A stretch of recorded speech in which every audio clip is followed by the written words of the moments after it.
Imagine a world where we did not have languages to communicate with. Maybe we want something or we want to talk about our feelings. How would we do that without languages? We could use facial expressions, we could use hand gestures, or we could try different tones of our voice. That's exactly what early man did. You know what else he did?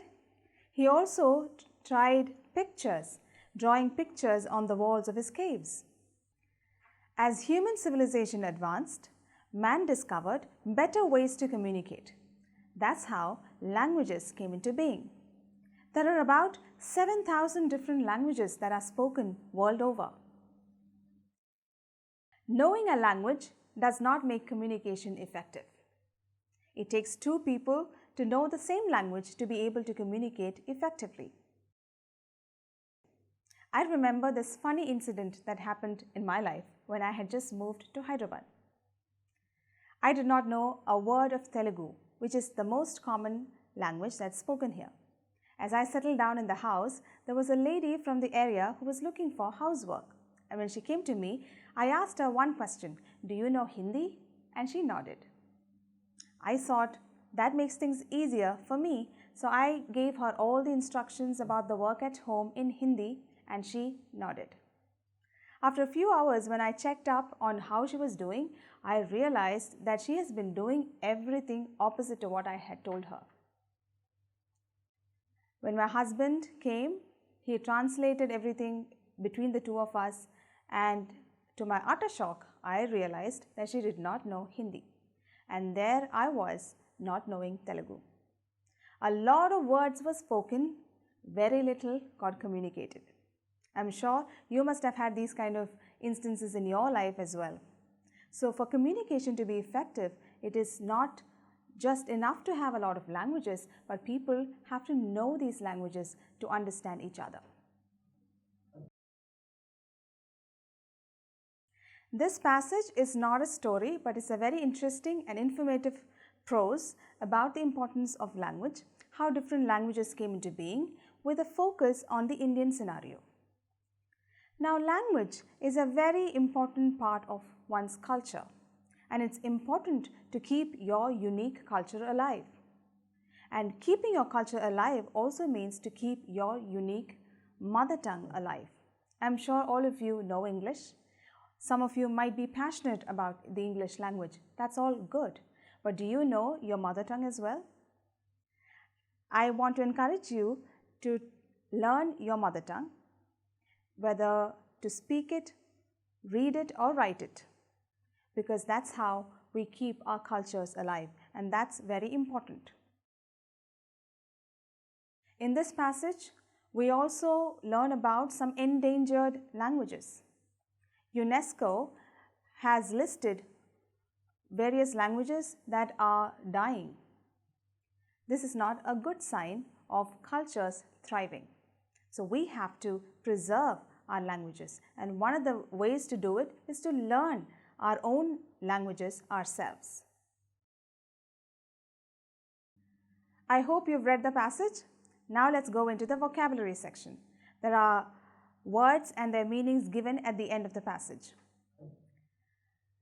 I will take you through two of them. One, rigid. Rigid means stiff, not flexible. Let's use that in a sentence. There are rigid rules about getting together in public places now. The second one, chaos. A state of confusion.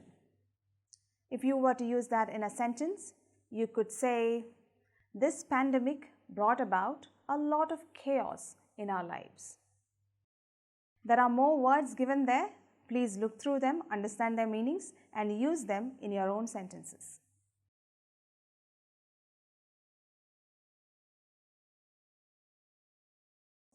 We already learned about homophones. These are words that have the same pronunciation but different spellings and different meanings. Let's get into that exercise. Number one, aloud. So we have to find a word that sounds the same but means different. Yes, aloud. A-L-O-U-D. The second one is soul. S-O-U-L can be a homophone. 3, feet, FEAT is a homophone for that. Number 4, hymn, HYMN, to mean a song. What is a homophone for that? HIM, hymn. Number 5, root, as in roots of plants. A homophone for that would be root, ROUTE, or route in American English. Number 6, know. KNOW also is pronounced the same way, know. So those are homophones. Number 7, weather. WHETHER, weather, is a homophone. Number 8, sail, SAIL. Can you think of a homophone for that? Yes, the sale in the malls, SALE. Well done. Let's move on to page 31, where you would find an exercise based on abbreviations. Now, abbreviations are the short forms of a longish phrase. I'll give you an example. MA. He did an MA in literature. MA is the abbreviation for Master of Arts. So, abbreviations can be formed by taking the first letters of the words in the phrase. Now, I'm going to tell you the long phrases or the longish words, and you have to come up with the common abbreviations for these. 1. Doctor. This is how the abbreviation looks like. 2nd, calories. This is the abbreviation for that. 3rd one, kilometers. We write it as km. 4th one, kilograms, kg. How do you write number in an abbreviated form? Like this. There are other words you can find abbreviations for in that exercise. Learning doesn't have to stop at this. You can look around you. When you read books or newspapers, you can come across so many different kinds of abbreviations. Take a mental note of all this and keep learning.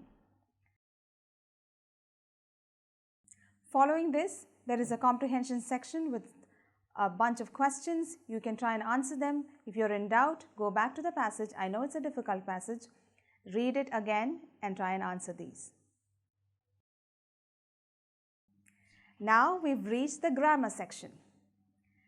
In this section, we learn about genders. And it's nothing complicated like in other languages like French or Hindi.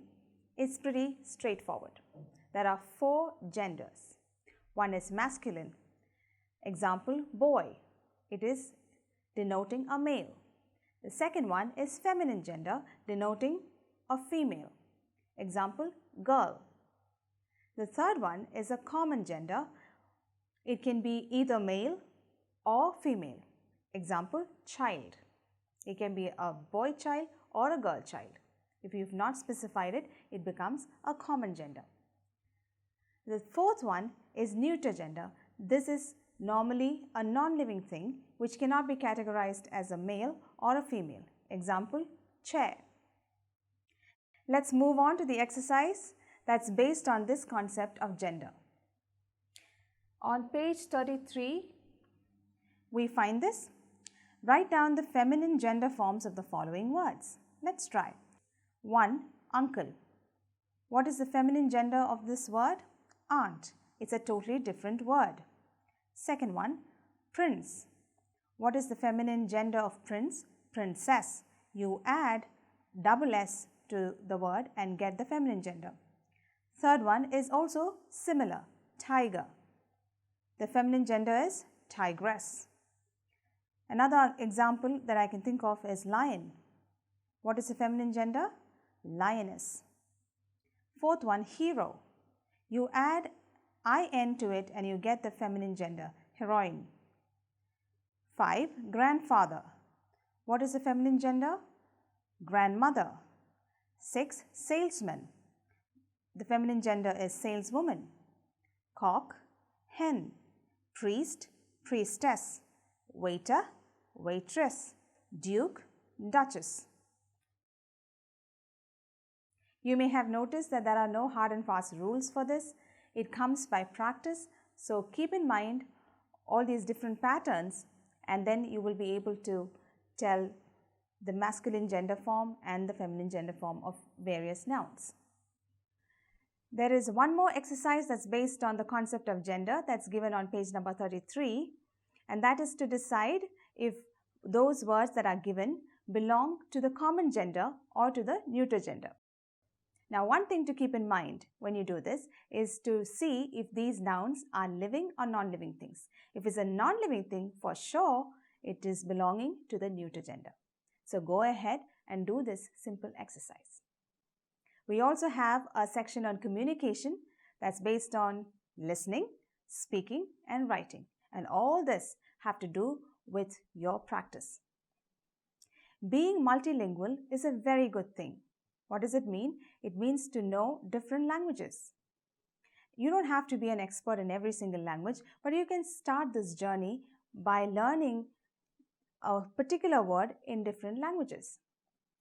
We are going to sing to you a song that is very common, but in this song, we are going to introduce to you the word hello in 13 different languages. Enjoy!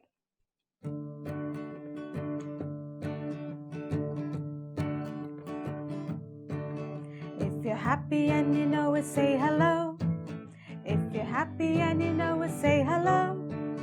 If you're happy and you know it and you really want to show it, if you're happy and you know it, say hello. Say hello. Konnichiwa. Bonjour. Привет. Ni hao. Kalimera. Jambo. Guten Tag, Namaste, Salam, Buongiorno, Hola, Vanga. Bye-bye. Ciao.